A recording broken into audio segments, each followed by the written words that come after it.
Feliz sábado! Feliz sábado! Feliz sábado para você aí do outro lado. Hoje a nossa abertura está uma barbaridade de beleza, não é isso? Eu fiquei com a incumbência de apresentar os nossos novos amigos gaúchos, né?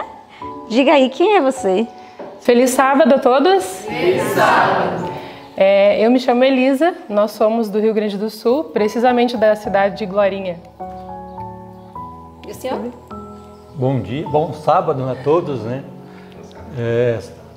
Me chamo Jefferson e a gente vem representando o nosso sul do estado, aqui na Escola de Profetas, para engrandecer o nome de Deus. Amém! E esse guri?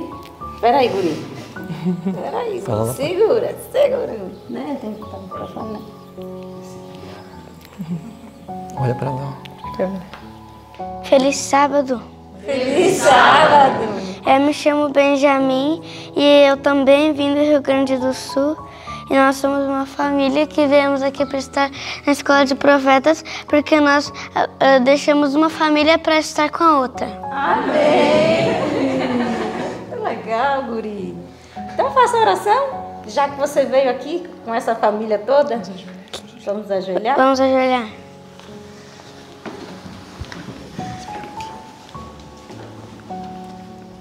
Querido Deus, amado Pai, muito obrigado porque estamos aqui reunidos na Tua casa de oração, que é a Tua casa que nós vamos Te adorar nesse sábado e que o Senhor cuide de cada um que está aqui.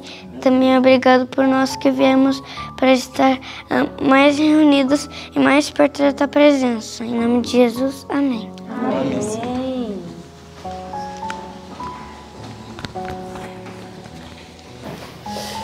E para honrar e glorificar o nome do nosso Deus eterno, vamos cantar o hino de número 400.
Louvado seja Deus por esse hino tão lindo, né? Que fala ao nosso coração.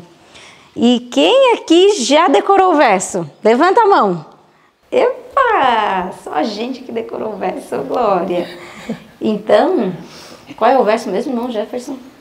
Isso, 25:8. Opa, o Ben tá esperto. Se você é de casa não decorou, olha, o Ben já passou da tua frente. Tu corre para você acompanhar o Ben, não é isso, Ben?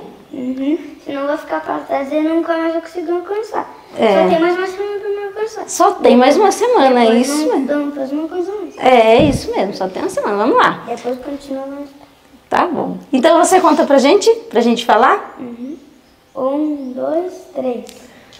Êxodo 25:8.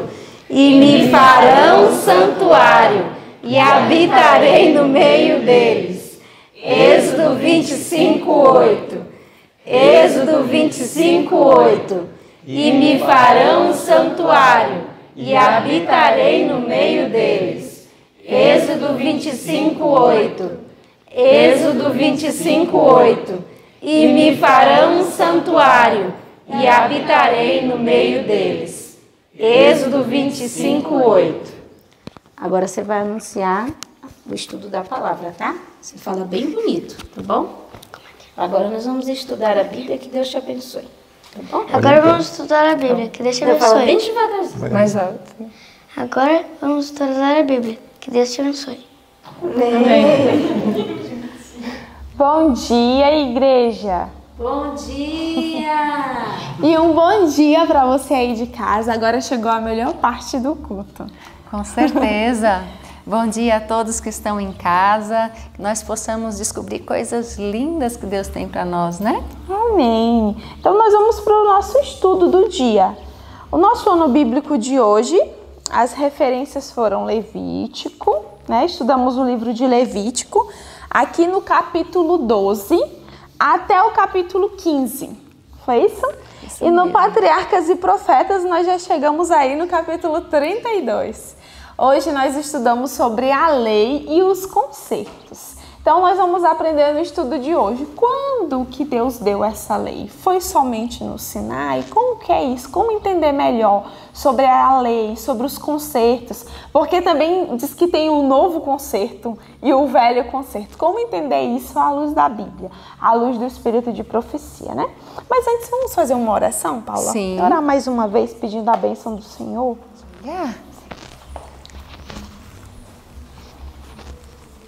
Oremos ao Senhor. Pai querido, muito obrigada, porque o Senhor deixou a Tua palavra para nós te conhecermos melhor e entender como Tu és um Deus cuidadoso, amoroso, que se preocupa com os Teus filhos. Enche-nos, Senhor, de alegria nessa manhã e nos ajuda, Senhor, a entender a Tua vontade para a nossa vida. Em nome de Jesus. Amém. Muito bem, então aqui no livro de Levítico nós vimos que Deus é um Deus que se preocupa com todas as áreas da nossa vida. Então no livro de Levítico nós encontramos leis a respeito de saúde, leis para a convivência do pessoal ali, né? Como que deveria ser. Deus é um Deus santo e puro e Deus exige que o seu povo também seja um povo, uma nação santa e uma nação pura. Aqui no capítulo 12 de Levítico, Deus ele dá orientações como as mães de Israel deveriam ser tratadas, Paula.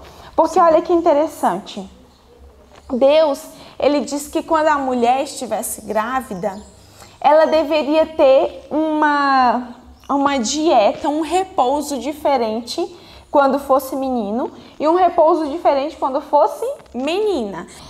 Então aqui no capítulo 12, aqui nos mostra que quando a mulher, após estar grávida e desse à luz, ela ia ter um tempo diferente, né, para a sua purificação, para o seu repouso. Aqui no verso 2, diz que quando ela tivesse um filho, né, concebesse, desse à luz a um menino, será imunda 7 dias, assim como nos dias da separação da sua enfermidade, será imunda. E no 8º dia se circuncidará ao menino a carne de seu prepúcio.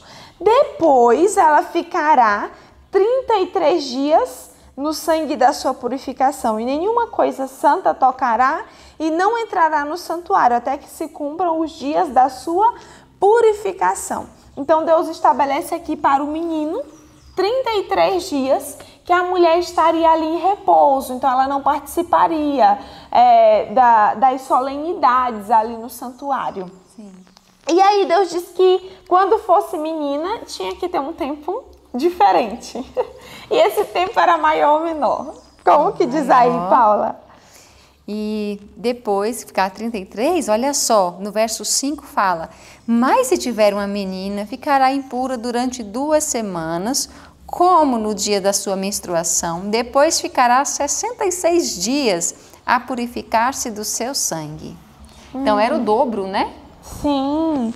E sabe o que eu não contei aqui, Paula? Porque no verso 2 diz que ficaria 7 dias e depois mais 33 dias. Sim. Então dá um todo aí de 40 dias de repouso, não é isso? Sim. E para a menina, então, seria muito mais tempo. E olha que interessante. Dizem por aí que a gravidez de menino, a mulher, ela tem menos desgaste, digamos assim, do que de menina, né? Você já ouviu falar sobre isso também? Sim, porque o corpo da mulher é mais complexo. Então, quando existe um corpo feminino a se formar, ele gasta mais nutrientes da mãe, é mais desgastada a mãe, né? Uhum. E olha, aí Deus foi pensando nesses detalhes. E eu achei muito interessante aqui também, aqui mostra que depois, quando cumprisse os dias, a mãe tinha que levar ali no santuário, né? E não era ela mesmo que faria a cerimônia, o que ofereceria. Ela só entregaria ao sacerdote e ele faria toda essa parte. O capítulo também disse isso. Mas sabe uma coisa que eu achei interessante? Porque quando Deus dá esse tempo de repouso, nada na Bíblia é por acaso. E esses dias uma aluna falou assim: professora, às vezes é meio difícil de entender algumas coisas na Bíblia, porque parece não fazer muito sentido. Mas tudo há um sentido. Tudo que Deus deixou escrito há um propósito. E sabe, o comentário bíblico adventista diz que quando a mulher, que naquela época, melhor dizendo, as mulheres, elas faziam, Paula, o mesmo trabalho dos homens. Então era muito desgastante, porque elas cuidavam da casa e elas também iam para o campo, fazer todo o trabalho do campo. E aí Deus, vendo essa realidade, essa cultura, esse jeito, Deus fala: olha, as minhas filhas vão ter repouso. As minhas mulheres em Israel, né? Deus dizendo assim: as minhas filhas, as mães de Israel serão diferentes. E o Senhor garante ali essa lei, que era uma lei que oferecia proteção, repouso. Era essa lei que oferecia um tempo para que as mamães recuperassem as suas forças. E isso mostra que Deus sempre deu um valor especial para as mulheres. Nós vemos em toda a Bíblia, Deus, ele dá até um mandamento muito lindo, né? Que é: honra o teu pai e a tua mãe. Então Deus sempre deu às mulheres um lugar de destaque, de honra no seu plano da redenção. E o Senhor vai pensando em todas as áreas da vida. E nos outros capítulos, Deus continua dando leis, né? Sim. De pureza ali para o povo em todos os sentidos. Sim, no capítulo 13 nós vemos uma lei a respeito da lepra.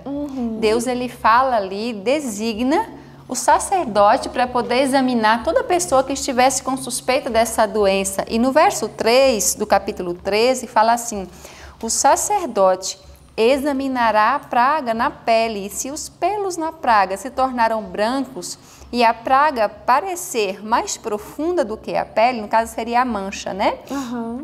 Do que da sua carne, é praga de lepra. O sacerdote examinará a pessoa e a declarará impura. Mas se fosse examinado e ele não tivesse certeza, a pessoa ia ficar ali reclusa 7 dias para poder a doença, se fosse mesmo, evoluir, né, para que ele tivesse certeza. Gente, a sentença de lepra Era uma sentença terrível, a pessoa ela era separada, independente de classe social, de sexo, ela era separada de sua família, separada da comunidade e era colocada para fora do arraial, né? E era uma doença muito terrível. Sim. Infelizmente, olha o que acontecia, o capítulo 13, no verso 45, fala assim, ó: as roupas do leproso em quem está a praga serão rasgadas e os seus cabelos deixados sem pentear. Com a mão sobre a boca, gritará: impuro, impuro. Será impuro durante os dias em que a praga estiver nele, está impuro. Habitará só e a sua habitação será fora do arraial. Olha que coisa terrível que era, né? Mas Deus ele era muito cuidadoso com o povo. Imagina só. Aqui também vem falando a respeito das leis, a respeito do mofo.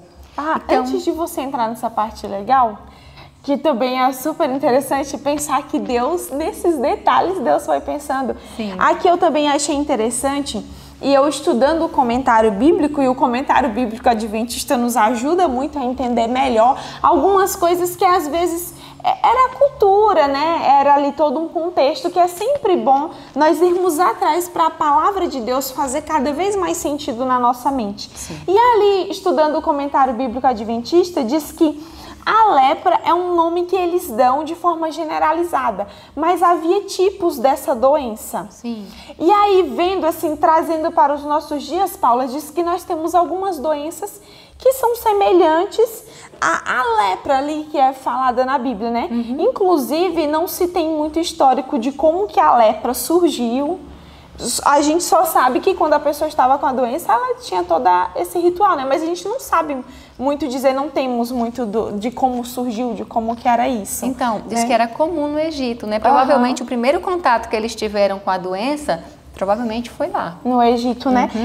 E aí o que eu achei interessante lendo o comentário bíblico adventista é que há algumas doenças que do nosso contexto aqui, que são parecidas, né, que são consideradas como um tipo de lepra, assim, adaptando, pegando aqui o contexto bíblico, diz que psoríase, o vitiligo também tem é uma doença semelhante, né? E entra nessas características aqui que o livro de Levítico vem trazendo. Sim. Mas então diz que Deus se preocupava com a questão do mofo, dos fungos. Imagina só, né? Hoje a gente sabe que mofo não é bom de jeito nenhum, que traz problemas respiratórios e outros problemas à nossa saúde. Então Deus, naquele tempo em que ninguém se falava sobre isso, Deus já estava dando orientação para o seu povo. E aqui no verso 47, fala: e quando também alguma roupa houver praga de mofo, roupa de lã ou de linho, seja na urdidura, seja na trama, isso está falando de tecido, né? De linho ou de lã, em couro, ou em qualquer objeto feito de couro, se a praga estiver esverdeada ou avermelhada na pele, na urdidura ou na trama, em qualquer coisa feita de couro, é praga de mofo. Então, o que acontecia? Eles levavam também para o sacerdote examinar. Então, a roupa também era separada durante 7 dias. Se aquele lugarzinho aumentasse e se espalhasse na roupa toda, a peça deveria ser queimada. Nossa. Mas se ela ficasse ali, eles iam tentar lavar. Se desse conta de tirar, aí eles consideravam aquela roupa pura, senão ela deveria ser completamente descartada, porque poderia trazer malefícios, né? Sim, e hoje nós temos ciência por trás disso, né? Hoje nós temos a teoria dos germes, a tão conhecida teoria dos germes, que mostra ali, pelo viés dos germes, a origem das doenças. Então, há sempre um propósito divino. Cada lei dessa se aplica ainda à nossa vida e nós temos tanto que aprender com essas leis que Deus deu ali para o povo de Israel, né? Para os nossos irmãos no passado. E o capítulo 14, ele... É o 14 que você tá? Não, né? Agora é o 14, 13, né? próximo. E o capítulo 14, ele também continua falando sobre lepra, né? Só que agora ele mostra depois que a pessoa foi sarada, como que acontecia a purificação, né? Aqui no 14 ele mostra isso. Sim. Então, aqui ele vem trazendo aqui que algumas pessoas, elas ficavam boas, né? E aí elas tinham que ser examinadas pelo sacerdote tinha um ritual que era feito fora do arraial. O sacerdote ele ia lá fora examinar a pessoa, então ela tomava banho, lavava suas vestes, trocava, e depois era feito um outro ritual para ela ser reintegrada à adoração de Deus também no santuário, né? Mostrando que agora ela estava tendo uma nova vida de novo, reintegrada à sociedade e também a comunhão com Deus. E eu, pensando nisso tudo, professora Paula, eu me lembrei do pecado, né? Porque o pecado, ele também nos separa de Deus. Nós vivemos longe de Deus por conta do pecado. Mas através de Cristo, Ele faz uma purificação na nossa vida. E nós temos a chance de estar com Ele. E tem um verso muito bonito aqui em Efésios, capítulo 2, no verso... Eu vou esperar você encontrar, para você acompanhar junto com a gente. Efésios, capítulo 2. Nós vamos ler a partir do verso 1, é bem interessante, porque se nós prestarmos atenção, a lepra separava as pessoas de suas famílias, separava as pessoas de sua comunidade e também da comunhão com Deus. E o pecado também nos separa. E aqui no capítulo 2 de Efésios, verso 1, fala assim: e Ele lhes deu vida quando vocês estavam mortos em suas transgressões e pecados, nos quais vocês andavam no outro tempo, segundo o curso deste mundo, segundo o príncipe da potestade do ar, do espírito que agora atua nos filhos da desobediência. Entre eles também nós andávamos no passado, segundo as inclinações da nossa carne, fazendo a vontade da carne, dos pensamentos, e éramos por natureza filhos da ira. Mas Deus, verso 4, sendo rico em misericórdia, por causa do grande amor que nos amou, e estando nós mortos em nossas transgressões, nos deu vida juntamente com Cristo. Amém? Amém. Então, nós, quando aceitamos a Jesus, não somos mais separados, né? Distantes de Deus, da nossa família. A palavra de Deus, ela nos atrai para Jesus, nos traz para mais perto dele. Por isso é muito importante que você estude. E a gente vai conhecendo, né, os nossos problemas e a vontade de Deus. Amém. E eu vi que falou também sobre lepra na casa, né? Então, sim.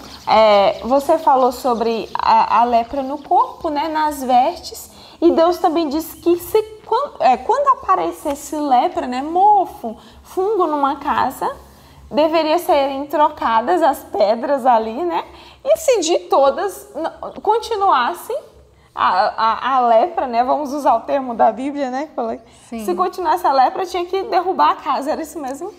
É isso mesmo. Olha que interessante. No capítulo 14, no verso 38, vem falando: então o sacerdote sairá da casa, fechará ela por 7 dias, e no 7º dia ele voltava e examinava se a praga se alastrou nas paredes da casa.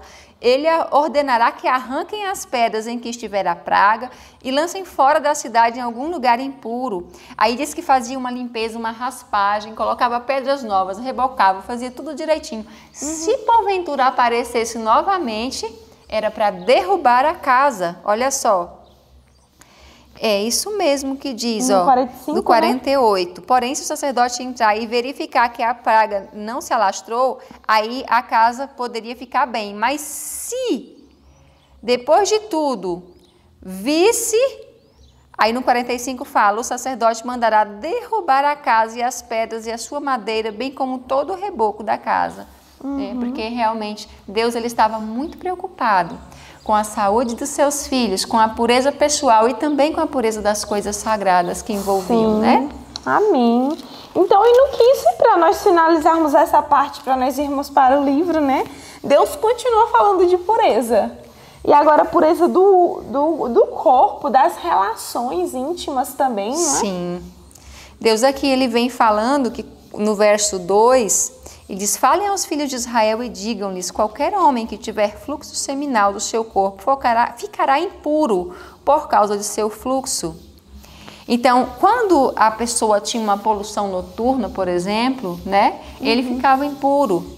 E ali ele precisava se lavar com água limpa e também aonde ele ficava sentado, todo o local que tivesse contato com ele também ficava impuro, né? Hoje a ciência já descobriu que as doenças se passam nesse fluxo seminal, né? Inclusive muitas doenças são passadas, então Deus tinha um certo cuidado ali para que uma outra pessoa não fosse contaminada por esses fluxos, né, que eles eram liberados. Sim.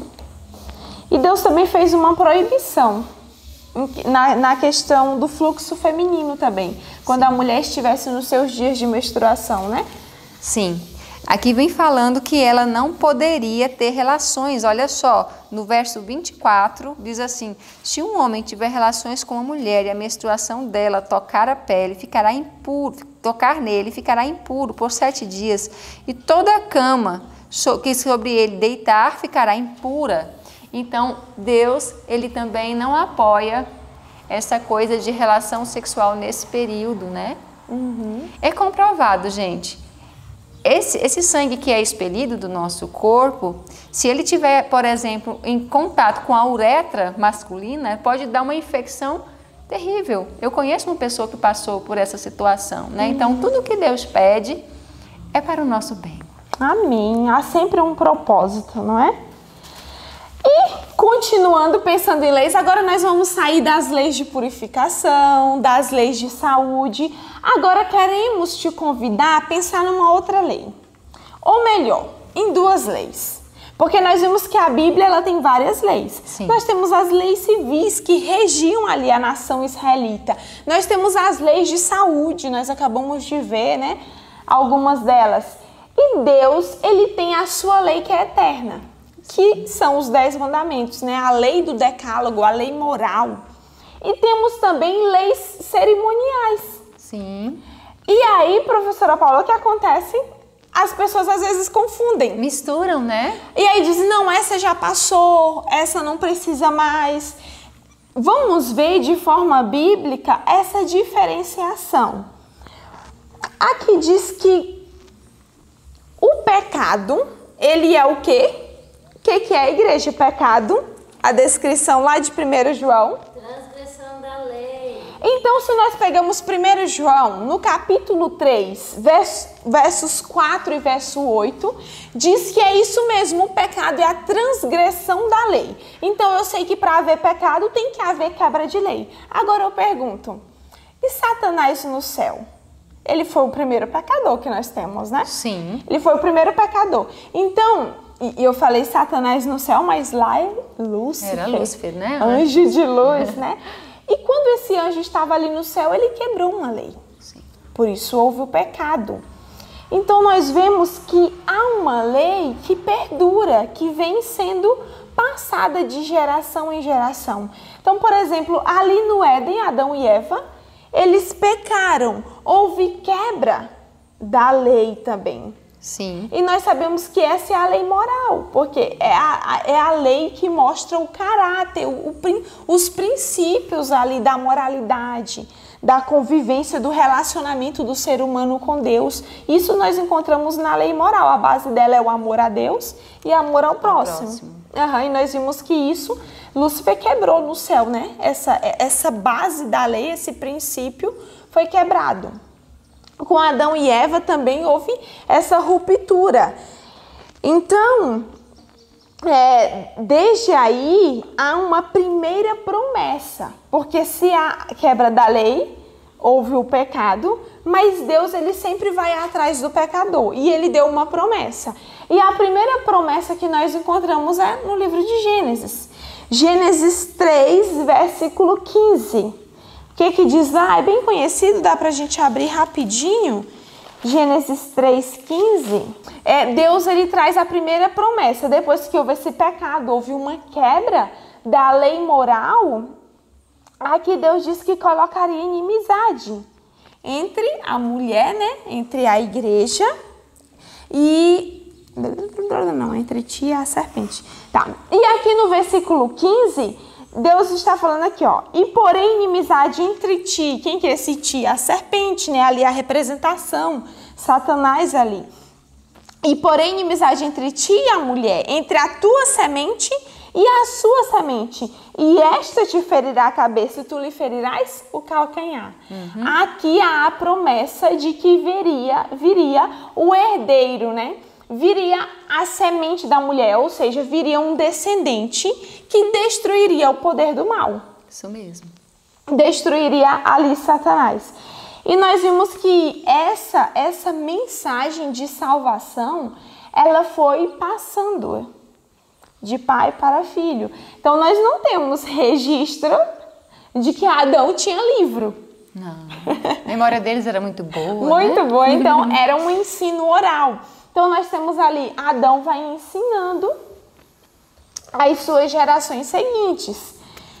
Nós vemos que Noé, ele foi encontrado diante de Deus como um homem justo em sua geração. Sim. Então a vida dele era pautada no quê? Para dizermos que alguém é justo, é puro, é santo, é íntegro, tem que haver algo como base. Sim. Então, para você dizer que uma pessoa é justa, você precisa entender o que é a injustiça. Então, Noé, ele vivia uma vida que agradava o céu.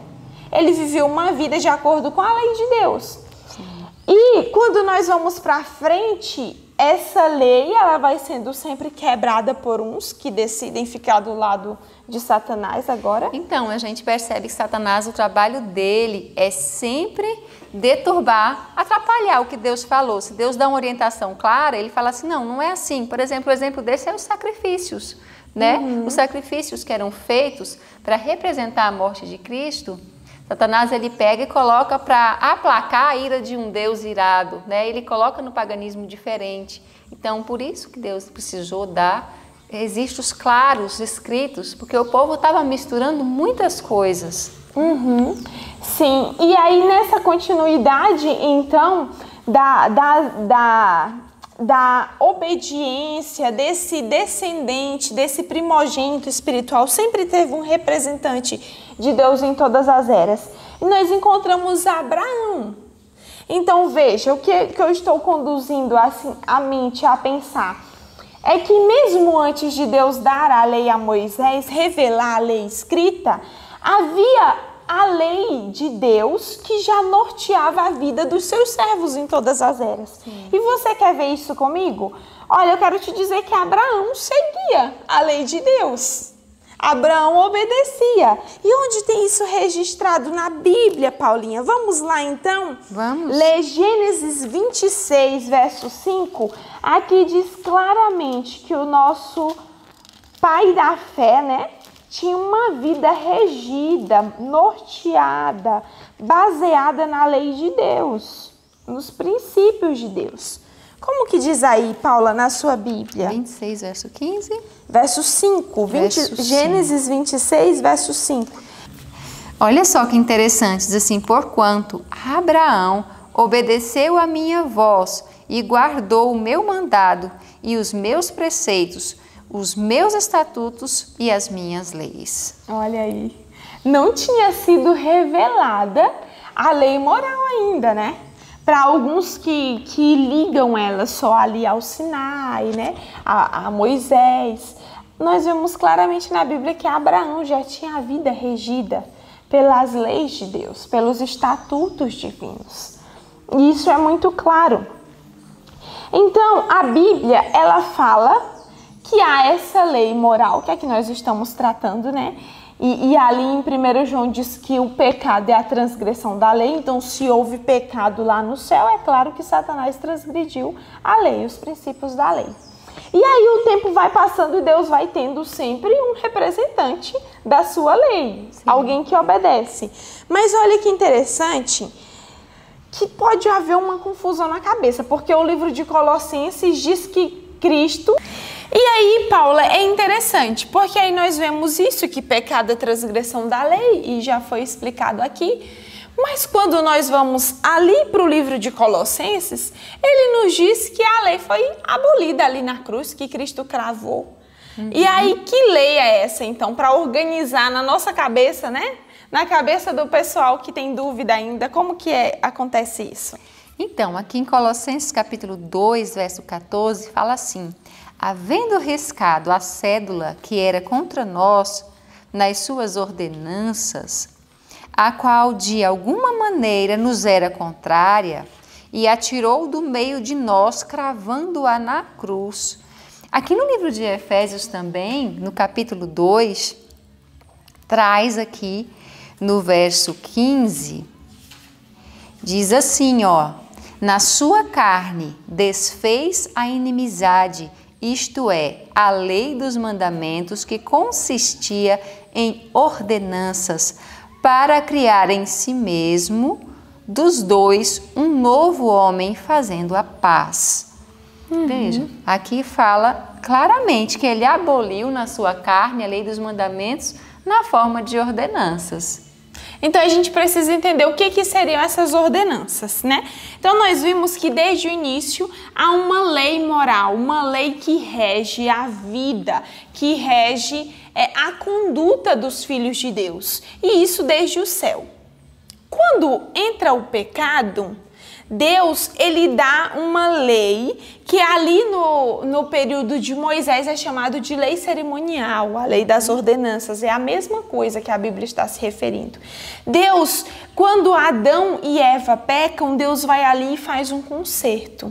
Deus faz a promessa, como nós lemos em Gênesis 3,15, que viria o descendente da mulher, né, esmagaria a cabeça da serpente. Então, a partir dali, nós vimos que Deus fez vestes para eles, com peles de cordeiro. E esse cordeiro era uma representação do próprio Deus, né, do Senhor Jesus, que se entregaria para nos salvar. Então, desde Adão, eles vão passando de pai para filho esta promessa, e esta esperança, ela era, vou usar a palavra materializada, ou quem aderia a essa fé, eles faziam o que? Eles levavam um cordeiro e aí matava ali representando o descendente da mulher que viria, como Deus prometeu, e morreria, né? O próprio Deus daria a vida pelas criaturas. E isso foi sendo feito ao longo do tempo. Só que por um tempo, esse conserto que Deus fez ali com Adão, por um tempo ele foi meio que perdido. Então nós vemos que no período... E aí nós vamos vendo no decorrer das eras que essa fé foi continuando e sempre havia a morte do cordeiro, representando o cordeiro de Deus, o verdadeiro cordeiro, o próprio Deus que viria dar a vida por nós. E aí quando chega ali o período do Egito, o povo de Deus meio que a gente vê que esse concerto que Deus fez no início, essa aliança que Deus fez ali, né, prometendo que viria o Salvador, ela meio que foi perdida, digamos assim, naquele período de escravidão no Egito. Sim. Porque o povo foram perdendo outra cultura, foram desobedecendo. Deuses. Sim. E aí quando Deus tira o povo do Egito e os leva ao deserto, Deus, ele ali através de Moisés, né? Moisés era o representante. Através de Moisés, Deus dá várias leis. E aí Deus firma novamente essa lei das ordenanças, as leis cerimoniais, quando Deus diz, olha, pecou, vai levar o cordeiro, assim, assim, e tinha toda a representação, inclusive o santuário que Deus pediu que eles fizessem, tudo apontava para Cristo, tudo era para o eu sou. Isso mesmo. Em toda a história, sempre foi Deus que entrou em ação para nos salvar. Então, no plano da salvação, a comunicação que há entre a criatura, né, e o Criador, entre o pecador e o Deus Santo, sempre foi através de Cristo. Cristo é esse elo de ligação. Então, tudo ali no santuário representava Cristo. E quando eles tinham ali a lei das ordenanças, também a lei das ordenanças representava a Cristo. Todo aquele concerto apontava para Cristo. Quando aqui em Colossenses, em Efésios, fala que Cristo cravou na cruz essa lei dos mandamentos na forma de ordenanças, é esta lei cerimonial, porque tudo isso era provisório. Sim. O momento que a sombra se encontra com a realidade, aí não precisa mais. É uma representação do que ia acontecer. Então, o verdadeiro acontece, não precisa mais da representação. Sim, então esta lei que a Bíblia se refere, que as pessoas fazem ali a confusão, mas a partir da morte de Cristo, aí não precisava mais matar cordeiro, não precisava mais todas as leis cerimoniais que eles tinham, já não precisava mais todo aquele serviço do templo, porque agora era um novo concerto. E o novo, não no sentido do que nunca existiu, porque na Bíblia há essa diferença de novo. Há o novo, que não existe, e há um novo que já existe, mas foi concretizado em alguns contextos ali, melhorado ou ratificado. Melhorado é uma palavra meio difícil de usar, né? Então, não melhorado, mas ratificado. Essa seria a palavra. Quando Cristo vem, ele diz, olha, eu sou o cumprimento de tudo isso. E agora ele confirma, ele ratifica o conserto que ele mesmo tinha dado lá no Éden. Porque lembra que eu falei aqui, e o livro trouxe isso, que sempre foi por meio de Cristo. Cristo sempre foi essa ligação, e isso é bíblico. Então, aqui, Paula, nós vemos que, como foi falado, e aí é interessante, como eu falei aqui, Deus, ele sempre se comunicou por meio de Cristo. Essa ligação da terra e do céu, novamente, sempre se deu por meio de Cristo. E nós vemos isso em 2 Coríntios. No livro de 2 Coríntios, no capítulo 5, é interessante que você em casa anote esses textos também, que você leia o livro Patriarcas e Profetas, para que isso vá ficando cada vez mais claro na sua mente. Então, aqui em 2 Coríntios, capítulo 5, verso 19... fala algo muito interessante, né? Que vai confirmar isso que eu estou falando, sim, mas é bom mostrar na Bíblia. Com certeza. Diz assim, isto é, Deus estava em Cristo, reconciliando consigo o mundo, não lhes imputando os seus pecados, e pôs em nós a palavra da reconciliação. Então, essa reconciliação, a Bíblia diz que é com Cristo, né? Essa ligação terra e céu sempre foi por meio de Cristo. Então, desde lá do Éden, Cristo, ele se comunica, ele reconcilia o pecador a Deus de volta. E aí, ele mesmo era o cordeiro e ordenou matar cordeiro, né, como uma representação dele que viria. Então, quando ele vem, e aí a Bíblia vai falar do conserto, né? Ele faz um novo concerto, mas não é novo no sentido de que nunca existiu. Porque foi o próprio Deus que fez esse concerto e esse ritual que acontecia. Quando Cristo vem e morre, vive como ele viveu e morre, ele ratifica, ele confirma. E é isso que a Bíblia usa a expressão novo concerto. É novo no sentido de que Cristo confirmou, ratificou. E é novo no sentido que agora não é mais animalzinho. É o próprio Deus. É o Cordeiro de Deus. Foi ele que morreu. E agora tudo se torna numa proporção muito maior. Porque os sacrifícios antigos, como eram uma representação, eles não tinham poder. Sem o sacrifício de Cristo posteriormente, era uma representação imperfeita, né? Para que eles tivessem fé, para que eles esperassem, para que eles crescem no que Deus ainda ia fazer por eles, né? Sim. Agora, quando Cristo vem, diz o livro de Hebreus, que é perfeito, é a execução do plano da redenção de forma perfeita. Agora não precisava matar cordeiro todo dia, porque o Cordeiro de Deus morto uma única vez é capaz de limpar o seu e o meu pecado. Amém. Todas as vezes que nós oramos, nós vamos à presença de Deus e pelo sangue de Cristo que foi derramado lá há 2000 anos atrás, mas que continua. Foi derramado há 2000 anos de forma visível, né? Mas a Bíblia diz que o Cordeiro de Deus foi morto desde a fundação do mundo. Então, o plano de Deus já era perfeito desde o começo. Jesus vem aqui e ele só ratifica esse concerto que já existia. Então, esse é o concerto. Então, nós vemos no estudo de hoje essa diferenciação, né? Que é importante. Saber que o pecado é a quebra da lei, então sempre houve a lei moral.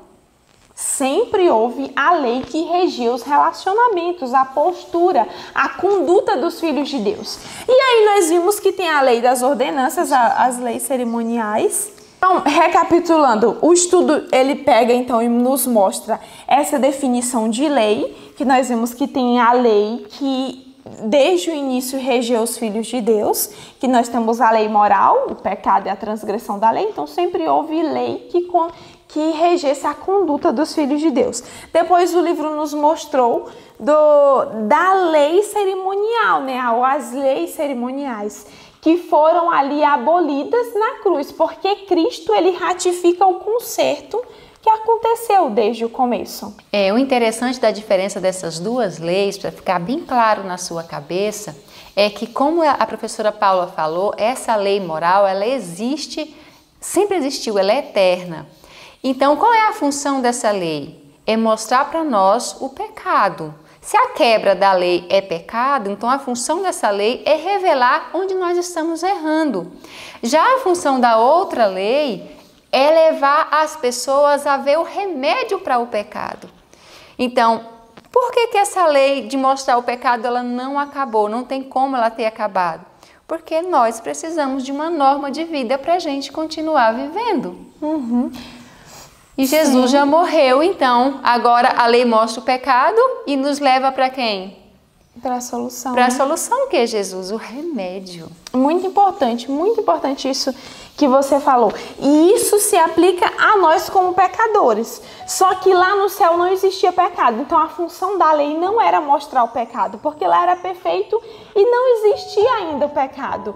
Então ela era para reger a conduta, a harmonia, né? Por isso que o livro disse, nós lemos dias atrás, que quando Satanás peca, ele quebra essa harmonia que havia no céu. Porque a lei de Deus, ela permite que toda a criação de Deus viva numa ordem perfeita. É a lei do amor, né? A lei do amor. E agora, para nós, ela já assume essa outra função muito importante que você falou. Que agora nós olhamos para a lei de Deus e nós entendemos, poxa, eu sou pecador. E agora, preciso de salvação. E aí você olha para o conserto. Então, quando a Bíblia fala de conserto, é essa aliança que Deus faz com o ser humano. Mostrando o pecado e mostrando a solução. E o Cordeiro de Deus, né? Sempre foi pelo sacrifício. O conserto, ele é baseado no amor de Deus, né? Nesse sacrifício expiatório de Cristo. Nós estamos indo para o final do nosso estudo. Então, o plano de Deus é perfeito e abrange a todos nós. Nós precisamos entender direitinho a vontade de Deus para a nossa vida, para que a nossa vida seja mais feliz, não é, professora Paula? Sim, então tudo que Deus nos ensinou no estudo de hoje é justamente para isso. Felicidade dos seus seres.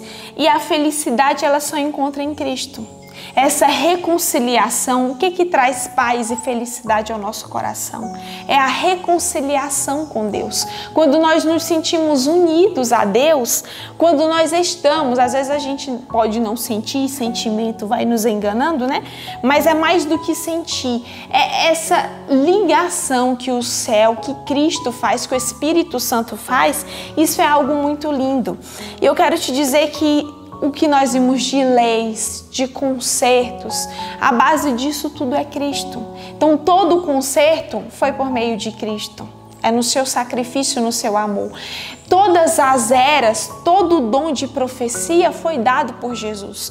Desde o primeiro momento que Lúcifer pecou, Jesus entrou em ação para salvar. Desde o momento que Adão e Eva pecou, Jesus entrou em ação para salvar. E ao longo das eras, o povo no deserto era sempre Jesus que conduzia na nuvem. Jesus que mostrava a coluna de fogo, sempre foi por meio de Jesus. Porque a solução sempre esteve e está e estará nele. Amém. E eu queria te convidar a aceitar esta solução.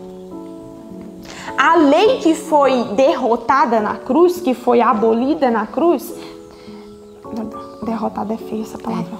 A lei que foi abolida na cruz é a lei das ordenanças. Por quê? Porque agora a sombra encontrou a realidade, porque agora o próprio Deus vem e se manifesta em carne. E eu queria te convidar a aceitar a única solução para a vida. A vida não faz sentido se nós não nos apegarmos a Cristo. Que o Senhor Jesus neste dia abençoe a tua vida, a minha vida, as nossas famílias, a nossa igreja, a nossa casa.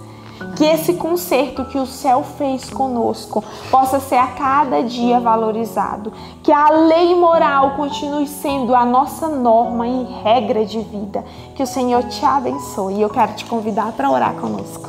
Vamos orar, vamos nos ajoelhar, pedindo a bênção de Deus, a força do Senhor para continuarmos fiéis. Senhor Deus e Pai, queremos agradecer por esse estudo, queremos pedir que a cada dia o Senhor esclareça mais e mais o Teu plano redentor, Senhor. Que plano lindo, que plano perfeito, Pai. Sabemos que Jesus morreu uma única vez para ligar a terra ao céu e não precisará de outro sacrifício, porque esse foi o sacrifício perfeito. Ajude cada um que está aí do outro lado a aceitar a tua solução. Amém. Ajude a nós como igreja, como povo, também, Senhor, a nos apegarmos a cada dia a Cristo, em nome de Jesus. Amém. Amém. Deus abençoe você. Já acabou? Tem até amanhã, né? Deus te abençoe e até amanhã.